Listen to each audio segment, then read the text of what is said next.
Hello, I'm Sophiralou and welcome to my channel. Hello guys, and welcome to this month's original illustration in which I'll be doing the ever requested Mushroom Hunters. This time what we're going to do is we're going to take a look at the home. So this is more of a scenery illustration more than anything. As you can see, I did a few concept designs and then I did a pre-drawing, which is something I'm going to be doing now to really exercise my skills, and then I have re-put the sketch onto a bigger piece of paper, tweaking it, and then I'm using my Windsor and Newton brown ink just to do the outlines with my Sakura fine liner. This is like a dip pen. It's absolutely amazing. I'm in love with this, and I'm trying out a few different dip pens this year just to get a bit of a feel for this sort of style of inking. So, Mushroom Hunters, you guys and myself are in love with these little critters. I am looking at doing much more illustrations with these for the next few years, just because I want to do a massive collection of them, and then we can put them all together and then we can have like a children's storybook with them. I absolutely love drawing them. It's a very like classic sort of like storytelling sort of story illustration that I'm going for with these. And with the home, I was very inspired by the Hobbit's homes in the Lord of the Rings series, as well as Winnie the Pooh, where he's got this little hill and his little tree and his little house. And this is the sort of idea that I would have for them. I would feel that the main girl and the two creatures who still don't have names, if you have name suggestions, please leave them down below. I'm still umming and ahhing about them. I kind of want the little critters to have mushroom inspired names, and I want her to have a very elfin nature inspired name, and I just cannot settle on one at all. So I would love you guys if you would want to leave suggestions for names down below.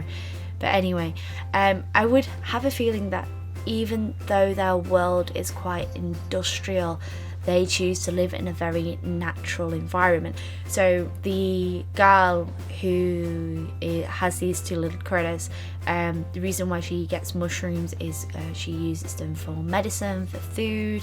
She sells them on a market to be able to earn money, so that they can travel and visit all these different natural places to discover new mushrooms. And I have a feeling that she would work with like a potions master, which some of you may have seen the drawing that I did in the previous piece. I can imagine that they'd live in sort of the same universe, and he lives more in the city and she lives more in nature, and she sort of like sells him mushrooms or ingredients and that. And like I can just imagine what their world would be and how I would build up the world around them. I'm really enjoying just doing these illustrations, just because it's very different from just doing standard character designs. You have to sort of like imagine the background and the environment.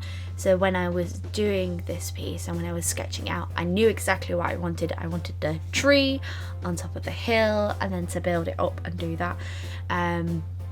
And I found that by doing this, it was making me think about like the story and how it would all work. But with me, it's mainly about colour. So for those who don't know, a few years ago, I would only exclusively work with line work. I would not touch colour at all. And colour is still something that kind of scares me. It's still something that I still look at and I go, oh god, I don't know what I'm doing. Which is why when it comes to colour, I can be a little bit tentative sometimes. So the good thing is with doing this is I find that I'm building up layers a lot. I'm building up my trust with colour almost, and I'm really enjoying with what I'm doing. This is a technique that I've been doing now with quite a few of the videos, and with traditional work it's still something that I'm a little bit scared with, just because I don't know what can go wrong, and if you make a mistake with traditional work it's very difficult to rectify it. 9 times out of 10 it means you've got to start the entire piece all over again. So the traditional pieces I am using in this, I am using my Daler Rowney mixed media pad. If I was doing mainly watercolours, I would have used my Daler Rowney Aquafine smooth paper. But because I knew I was going to be mixing up my mediums with this by using my pro markers and by using my pencil crayons as well, I used a mixed media paper. As mentioned earlier, I used my Windsor and Newton brown ink as well as the Kuretake fine dip pen nib. I will list all my equipment down below if you miss anything. I also use my Uni Pin white gel marker as well as the Posca white pen to build up layers and build up white colouring through there. Doing my pro markers, I am using the Windsor and Newton and the old Letraset range, as well as building up with Windsor and Newton watercolours. No, yet again, I am not sponsored by Windsor and Newton. I just really happen to fall in love with their products, and it's readily available and fairly decent priced. I think while I am still sort of tentative with colouring and tentative with equipment, I have invested a lot of money in my drawing stuff, but I know what I like. I've tried different things and I know what I like. Like, a lot of people say that they much prefer Copics or Copics over the pro markers, and that's absolutely fine, but I'm not personally a massive fan of brush markers. I much prefer the bullet nibs, just because I feel like I can get a better layer of colour, but you know, that's a different topic. Mushroom hunters, anyway. So these little guys live in a very densely forest area, and it's almost as if it's like a protection from the outside world. I can imagine that this would be their haven, because they end up spending so much time exploring, finding new mushrooms, and like sort of like, I can just imagine what their lives would be like. Outside, as you can see, they've got a small mushroom farm where they would grow like some food for themselves. And they've got a little river where they would wash and clean themselves. Pretty much everything would be living off the nature, for the nature. There would be some mechanical aspects inside the home, but not a lot, just because I can imagine they'd want to keep it very much true to the nature. And you can see they've got some little chickens, and I can imagine that they'd use the eggs. For me, I would imagine that the girl would be a pescatarian, so she would eat fish but she wouldn't eat meat, and she'd only eat fish over a vegetable diet every now and again. It would sort of be like a little treat. So she wouldn't be fully vegetarian, because she would eat some source of protein in the fish. They can't just always eat mushrooms, unfortunately. That wouldn't be a very varied diet.